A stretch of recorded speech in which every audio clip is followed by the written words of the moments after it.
ഇപ്പോൾ പത്തനംതിട്ടയിൽ നിന്ന് സുജു ടി ബാബു കൂടി ചേരുകയാണ്. സുജു, ഡോക്ടർ തോമസ് ഐസക് അവിടെ ഉണ്ടായിരുന്നു. സുജുവിനോടും മാധ്യമങ്ങളോടുമൊക്കെ സംസാരിച്ചു.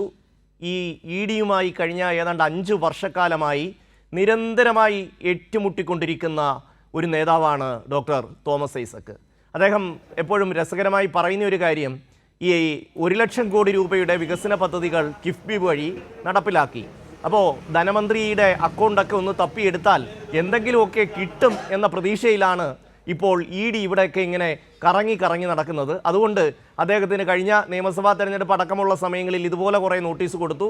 അതെല്ലാം കോടതിയിൽ ചെന്ന് അദ്ദേഹം നിഷ്ഫലമാക്കി. ഇപ്പോൾ വീണ്ടും നോട്ടീസ് അയച്ചിരിക്കുന്നു. എന്തൊക്കെയാണ് അദ്ദേഹം പറയുന്നത്?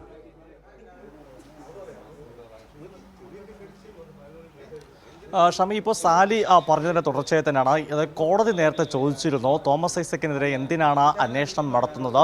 ഐസക്കും അക്കാര്യത്തിന് കോടതി ചോദിച്ചതിന് ഇഡി ഉത്തരം പറഞ്ഞിട്ടില്ല എന്നാണ് ഐസക്ക് പറയുന്നത്. ഉത്തരം പറഞ്ഞില്ല എന്ന് മാത്രമല്ല, അവസാനം ഒരു കുറ്റപത്രം എന്ന നിലയിലാണ് ഒരു നോട്ടീസ്, ഷോക്കോസ് നോട്ടീസ്, കാരണം കാണിക്കൽ നോട്ടീസ് ഇഡി നൽകിയത്. എന്നാൽ ഇപ്പോൾ കോടതി ആ നോട്ടീസിന് സ്റ്റേ നൽകിയിരിക്കുകയാണ്. ഐസക് ചൂണ്ടിക്കാട്ടുന്നത് ഇത് രാഷ്ട്രീയ ലക്ഷ്യം വെച്ചാണ് ഇഡിയുടെ പ്രവർത്തനമെന്നും അത് കേന്ദ്രത്തിലുള്ള ചില ആളുകളെ, ഡൽഹിയിലുള്ള ചില ആളുകളെ ബോധ്യപ്പെടുത്താൻ വേണ്ടിയാണ് ഇഡിയുടെ ഇത്തരം പ്രവർത്തനമെന്നും ഐസക് ചൂണ്ടിക്കാട്ടുന്നു. മാത്രമല്ല, KM എബ്രഹാം എന്ന ഈ കിഫ്ബിയുടെ ചീഫ് എക്സിക്യൂട്ടീവ് ഓഫീസർക്ക് സമാനമായ നോട്ടീസ് അയച്ചപ്പോൾ കോടതി അതും സ്റ്റേ ചെയ്തിരുന്നു. അങ്ങനെ KM എബ്രഹാമിൻ്റെ ഹർജിയിൽ കോടതി സ്റ്റേ ചെയ്ത അതേ കാര്യത്തിൽ തന്നെയാണ് മുഖ്യമന്ത്രിക്കും അന്നത്തെ ധനകാര്യമന്ത്രിയായിരിക്കുന്ന തോമസ് ഐസക്കിനും ഇഡി നോട്ടീസ് അയച്ചിരിക്കുന്നത്.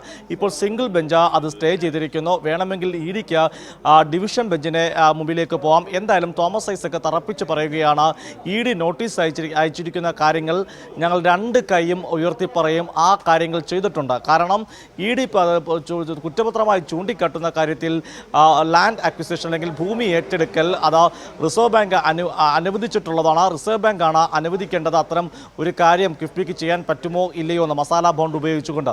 എന്തായാലും റിസർവ് ബാങ്ക് അത്തരം കാര്യത്തിന് അനുമതി നൽകിയിട്ടുണ്ട്. അത് റിസർവ് ബാങ്കിൻ്റെ അനുമതിയുള്ളതാണ്. അതുകൊണ്ട് ഭൂമി ഏറ്റെടുത്തിട്ടുണ്ട്.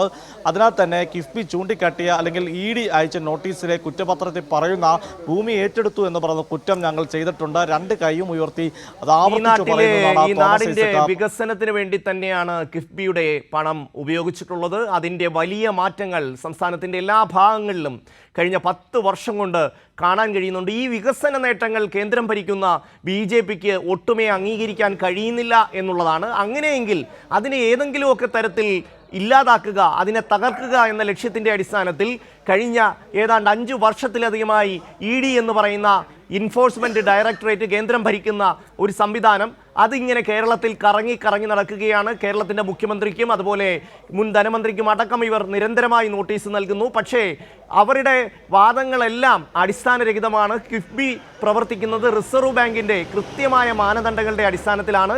അതിൻ്റെ അടിസ്ഥാനത്തിലാണ് ഈ മസാല ബോണ്ട് അടക്കം ചെലവഴിച്ചത്, പൈസ കണ്ടെത്തിയത്, ചെലവഴിച്ചത് ഒക്കെ തന്നെ.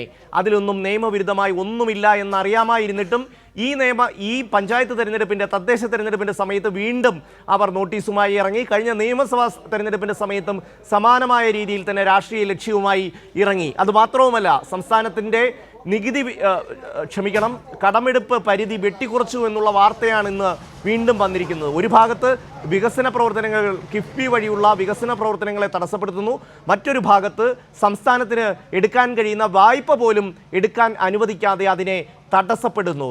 ഒരു ഫെഡറൽ സംവിധാനത്തിൽ എങ്ങനെ ഒരു കേന്ദ്ര സർക്കാർ പ്രവർത്തിക്കാൻ പാടില്ല എന്നുള്ളതിൻ്റെ ഏറ്റവും നല്ല ഉദാഹരണമായി കേന്ദ്ര സർക്കാരിൻ്റെ ഇടപെടൽ മാറുകയാണ്.